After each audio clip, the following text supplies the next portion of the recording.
Hey guys, Youngblood with you, and we just got the details on the Tevarin Prowler, which is actually going to be the Esperia Prowler, meaning this reproduction that's being made by the Esperia company.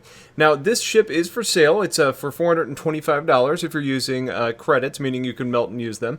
I'm assuming those are going to be non-numbered ships. And then they have the War Bond Edition, which is $380 cash. Now, it's not actually mentioned from what I've seen yet whether those are going to be limited, I guess, numbered variants or not. But if it holds up like the Polaris sale, I would assume that's going to be the case. Now, it is called the Prowler after, what the UPE pilots had nicknamed it during the Tevarin War, because it was a really scary ship for them. You were never considered to be safe when you were on a capital ship. It was always something that could sneak up on you and give you a kind of a terrifying experience. So, with that in mind, the primary role of this ship in the Tevarin War was that it's an armored personnel carrier. It's almost got this like bird's nest feel on the whole of the ship, which kind of helps out with sensor dispersion, as well as a dark color like we expected to make it harder to see against the black backdrop of space. Now, it's known to be good for infiltration, but also for extraction, so actually getting in and pulling people out in dangerous situations. Now, the Tevarin would actually use this to get up close to UEE capital ships, and then they would drop people out of the ship onto the hulls of the ship, where they would then, either sabotage it or get inside and wreak havoc. But that's kind of an interesting mechanic to be able to get that close without actually being detected.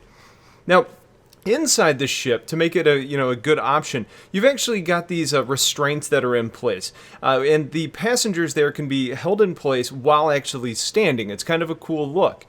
Now, there's 4 portals on each side of the ship for deployment, and these are actually protected outside of the hull. They've actually got an addition, what's called the air shield, on all of them. So when you open up the door, you still have this shield, meaning people can kind of go in and out of it. And I think this is what we're expecting to see, like on the Idris, for example. When the hangar door is open, there's probably going to be some form of shield there to prevent air from actually rushing out and suffocating anybody in there. This was really new technology for the, really advanced technology for the Tevarin, who were considered to be kind of a technologically unadvanced species.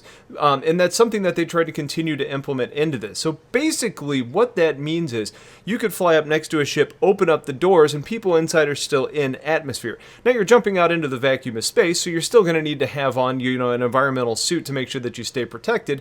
But each one of these doors actually has its own power supply, making sure that there's redundancy. So if, for example, the ship is taking damage and the main power supply to the ship goes down, like the power plant has issues, each of these doors has their own. So it's not going to rush in, the atmosphere is not going to change in there and kill everybody inside. You actually get that redundancy and protection there to make sure your passengers get to where they need to go.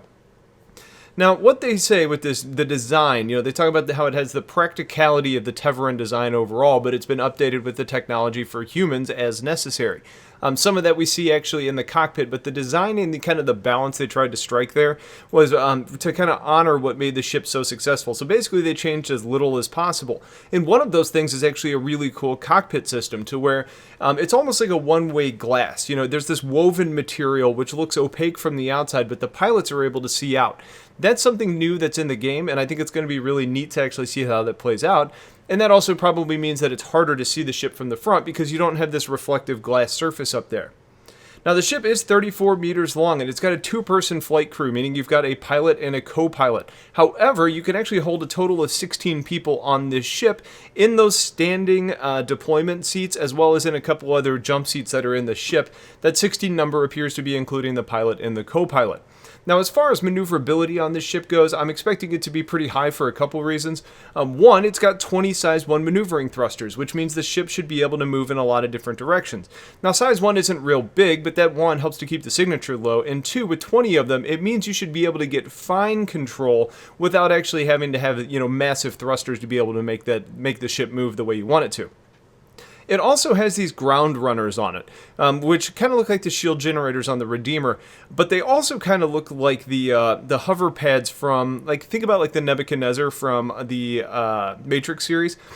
What these will actually do is it means that you can hover over surfaces undetected, or they also mention in the brochure that you can kind of fly over holes with a lot of control, and that plays into deploying troops onto the hulls of capital ships. In addition to that, it's got 2 size 2 primary engines that are up on these nacelles.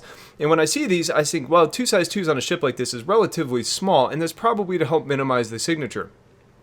Now, they also say that the nacelle system is supposed to help keep the cross-section minimal, help with flight movement, and it also acts as landing gear.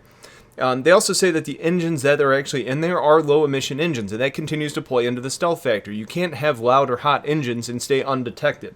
But one thing that I thought was a little bit odd was in the brochure, they mentioned that this ship is known to be fast. So when I look at a 34-meter-long ship with size 2 engines, I don't necessarily think of fast, so I'm not going to hold my breath and really expect this to be a fast ship until we're kind of proven otherwise.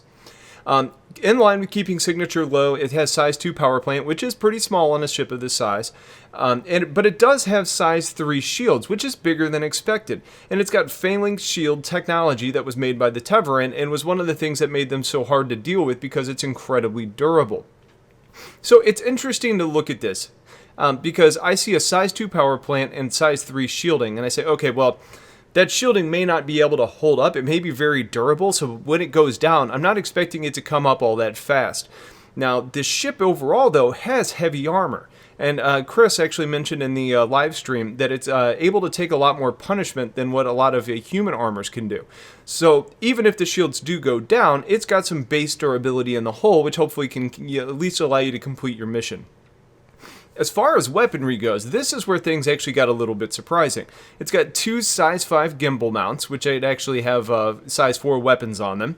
And that's going to actually be underneath the wings. And then on the top of this ship, you've got a size 6 remote turret, which has a size 5 weapon on it. Now, that weapon up top is a remote turret, which is being able to be controlled by either the pilot or the co-pilot, and that's going to give you 360 degrees of protection. So that's kind of the what about the ship. So let's talk a little bit more about whether you should actually buy it or not. Now, when this was first announced, as far as the price is concerned, it ended up being more expensive than I expected it to be. So that's going to limit the audience a little bit. That being said, it went from being what I expected to be a minimalistic dropship to an incredibly designed, more practical ship that's capable of taking a lot of damage and dealing some of its own. It almost makes sense that if you come in and drop the troops, then you can kind of keep somewhat hidden, waiting for the right moment. And then you're going to supplement your troops with the surprising firepower that this thing's actually bringing, which is going to help you kind of engage and add some supplemental damage and chaos to your troops that are already on board the ship. Or just to protect other people that are coming in to help that ship that's now all of a sudden finding out that they're in trouble. I think the most common comparison here is going to be against the Redeemer, but before we discuss that, I think it's important to remember that the Redeemer is really a gunboat first and a dropship second. And when looking at these two ships head-to-head, the Redeemer should win that fight just about every time. Now, keep in mind, neither one of these ships is flight-ready. There's a lot of changes that are going to take place, but based on the stats that we have today, I expect the Redeemer to win that more often than not. I'm also expecting the Redeemer to have better durability, at least in regards to the shields, decent maneuverability, and it has more weapons.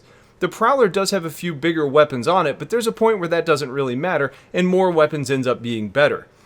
The real important thing to discuss here is the way you want to deploy your troops. If you're looking to get into a hot landing zone and you know you're going to be seen, I'll take the Redeemer in that situation. If you're looking to sneak up on somebody and deploy in space, then the Prowler takes the advantage there. But getting away from that comparison, let's just get to who this ship might be right for. I think it has definite applications in piracy.